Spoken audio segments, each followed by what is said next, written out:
वो लोग तो सारी पार्टियों को समाप्त करके और जैसे रूस में पुतिन जी शासन चला रहे हैं उसी नक्शे कदम पर ये लोग आगे बढ़ रहे हैं। जो गरीब है सवर्णों में या किसी बिरादरी में उसको तो निश्चित रूप से आरक्षण मिलना चाहिए। आप सभी जानते भी हैं कि 2000 की विधानसभा में मैं पहली बार चुन के आया था बिहार विधानसभा में।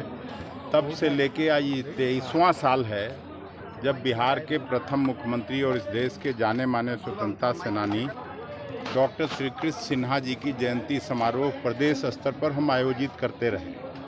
उसी सिलसिले में आज तैयारी समिति की बैठक है। क्योंकि उस दिन सप्तमी है और दशहरा का पर्व है, तो उसी में सभी साथियों से राय ले रहे हैं कि आखिर उसको कब किया जाए। तो हो सकता है वो डेट थोड़ा आगे बढ़ाएं हम लोग, जिसकी घोषणा इस मीटिंग समाप्ति के बाद हम लोग करेंगे। और इसमें न केवल बिहार कांग्रेस के बल्कि देश के कुछ राष्ट्रीय नेताओं को भी, कांग्रेस पार्टी के मुख्यमंत्री जी को, उप मुख्यमंत्री जी को, सबको आमंत्रित करके और मिलर स्कूल में इस आयोजन को हम लोगों ने करने का निर्णय लिया है। तिथि अभी जैसे ही तय हो जाएगा फिर मैं बाद में बताता हूँ। कितनी भीड़ जुटाने का लक्ष्य रखा गया? कितने लोगों की भीड़ तो 25-50 हज़ार से कम कभी आता नहीं है। और गांधी मैदान के बाद कोई और मैदान नहीं है, चूँकि दशहरा पर्व था, नहीं तो हम लोग वहीं करते। तो अब जो डेट यहाँ जो मिल जाए, जिस दिन खाली स्कूल का मैदान, उसमें करेंगे।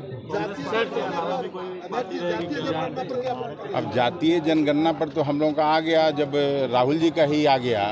और ऐसा तो नहीं है कि जातीय जनगणना में जब सर्वदलीय कमेटी प्रधानमंत्री जी से मिलने गया था तो उसमें कांग्रेस पार्टी की तरफ से भी उस समय के तत्कालीन जो विधानमंडल दल के नेता थे आदरणीय अजीत शर्मा जी, वो गए थे। तो हम सभी पार्टियां चाहती थी कि जातीय जनगणना हो। अब तो राजस्थान किस अब ये हमको गिनने की जिम्मेवारी तो थी नहीं, लेकिन जब राज्य सरकार के तरफ से गणना हुआ है तो हम लोगों को लगता है कि ठीक ही हुआ होगा। अगर कुछ त्रुटि होगी तो जरूर राज्य सरकार उसको देखेगी। सवाल खड़े कर रही है, कह रही है कि जिस तरीके से हुआ। नहीं, बीजेपी तो इसलिए सवाल खड़ा कर रही है, बीजेपी लगातार जातीय जनगणना का विरोध कर रही थी, परोक्ष रूप से, प्रत्यक्ष रूप से भी, पहले हाई कोर्ट में, बाद में सुप्रीम कोर्ट में। तो वो लोग तो कुछ न कुछ कहेंगे। दीपांकर भट्टाचार्य ने कहा है कि सवर्णों को जो आरक्षण मिल रहा है वो खत्म होना चाहिए, आर्थिक आधार पर नहीं, सामाजिक आधार पर आरक्षण की व्यवस्था नहीं, जो गरीब है सवर्णों में या किसी बिरादरी में उसको तो निश्चित रूप से आरक्षण मिलना चाहिए। जो जहाँ गरीब है सबको मिलना चाहिए वो हक। जेपी नड्डा ने कहा कि जो बिहार में क्षेत्रीय पार्टी उसको समाप्त करेंगे, बीजेपी के जो राष्ट्रीय अध्यक्ष, वो लोग तो सारी पार्टियों को समाप्त करके और जैसे रूस में पुतिन जी शासन चला रहे हैं उसी नक्शे कदम पर ये लोग आगे बढ़ रहे हैं। अध्यक्ष जी, मंत्रिमंडल का विस्तार होगा भी कि नहीं? अब ये सवाल नीतीश जी से पूछिए।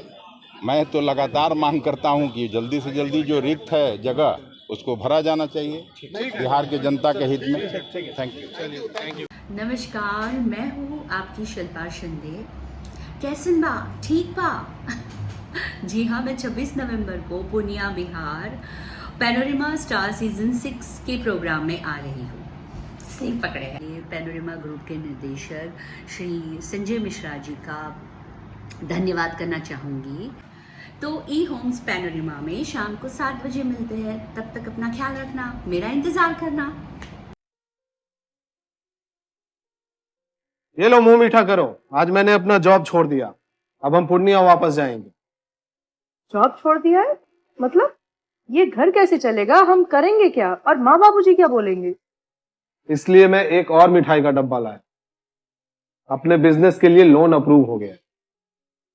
अरे लोन अप्रूव हो गया वो तो ठीक है, लेकिन पूर्णिया में हम रहेंगे कहाँ? अपना घर भी तो नहीं है वहाँ।